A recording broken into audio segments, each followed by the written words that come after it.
السلام علیکم ورحمۃ اللہ وبرکاتہ۔ امید ہے تمام احباب خیریت سے ہوں گے۔ اللہ آپ سب کو اپنے حفظ و امان میں رکھے۔ ایک اور چراغ بجھا اور بڑی تاریکی، طریقت کی کڑیوں کا ٹوٹتا سلسلہ۔ پہلے پیر عبدالرحیم صاحب نقشبندی رحمۃ اللہ علیہ کوچ کر گئے، اس کے متصل بعد پیر طریقت رہبر شریعت پیر ذوالفقار صاحب نقشبندی رحمۃ اللہ علیہ اپنے خالق حقیقی سے جا ملے، اور آج 29 دسمبر 2025 بروز پیر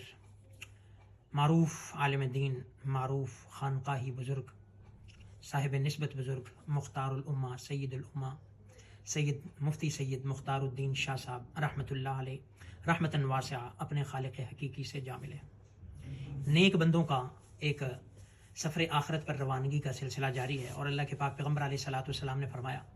یذهب الصالحون الاول فالاول وتبقى حفالۃ، کہ نیک لوگ ایک ایک کر کے وہ چلے جائیں گے اور باقی بھوسا رہ جائے گا، ہمارے جیسے باقی رہ جائیں گے۔ تو سید مختار الدین شاہ صاحب رحمۃ اللہ علیہ رحمتاً واسعہ، اللہ آپ کو جنت الفردوس میں اعلیٰ مقام عطا فرمائے، آج اپنے خالق حقیقی سے جا ملے، اور آپ بہت ہی ایک درویش صفت آدمی تھے اور آزاد منش آدمی تھے، حق گو تھے، بے باک تھے، نڈر تھے، اپنا نقطہ، اپنا پوائنٹ آف ویو آپ ببانگ دوہل بیان کرتے تھے۔ کتنی دفعہ ایسا ہوا کہ ایک حکومت کا پوائنٹ آف ویو ایک طرف اور آپ کا فتویٰ ایک طرف ہوتا۔ آپ نے ایک جنگل میں منگل کیا،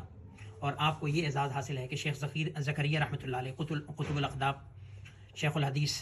و تفسیر، شیخ الحدیث مولانا زکریا رحمۃ اللہ علیہ رحمتاً واسعہ برکت العصر، صاحب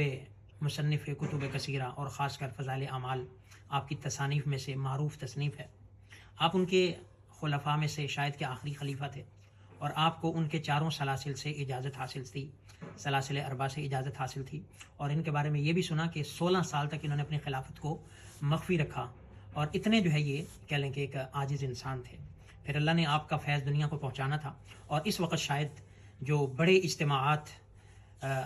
مرشدین کے، پیر حضرات کے ہوتے ہیں، ہمارے خانقاہی جو اجتماعات ہوتے ہیں، ان میں سے شاید سب سے بڑا اجتماع ان کا تھا، اور آپ بڑی دور دراز علاقے ہنگو میں بیٹھے تھے، لیکن وہاں جنگل میں منگل تھا، مخلوق جو ہے مخلوق خدا آپ پر فدا تھی اور ٹوٹ پڑتی تھی۔ باقاعدہ اجتماع میں لاکھوں لوگ شرکا ہوتے تھے، اور آپ کے مریدین بلا تعداد ہیں، اور آپ بھی مصنف کتب کثیرہ ہیں، بہت سارے کتابوں کے مصنف ہیں۔ اللہ نے آپ کے زبان میں تاثیر پیدا کی، بڑے بڑے علماء آپ کے جو ہے وہ آپ سے نسبت رکھتے ہیں، آپ کے خلفاء میں سے ہیں۔ اور اس سید عدنان کاکا خیل صاحب معروف جو ماشاءاللہ سیرت کے حوالے سے کام کر رہے ہیں، وہ بھی آپ کے مریدین میں سے ہیں، حلقہ احباب میں سے ہیں، اور اسی طرح بہت سارے آپ سے جو ہے وہ بیعت ہیں اور خلافت حاصل کر چکے ہیں۔ تو بہرکیف اللہ نے آپ کو ایک بڑا مقام دیا تھا، اللہ نے آپ کو بڑا اعزاز دیا تھا، آپ کے جانے کا یقیناً خلا ہے۔ اللہ رب العزت آپ کا نعم البدل عطا فرمائے، اور ہمیں ان کے بعد اللہ اجر سے محروم نہ فرمائے، ان کے بعد اللہ فتنے میں آزمائش میں نہ ڈالے، اور اللہ ان کو کروٹ کروٹ رحمتیں عطا فرمائے، ان کی آخرت کے تمام منازل آسان فرمائے، اور اللہ ہم سب کو فکر آخرت نصیب فرمائے۔ والسلام۔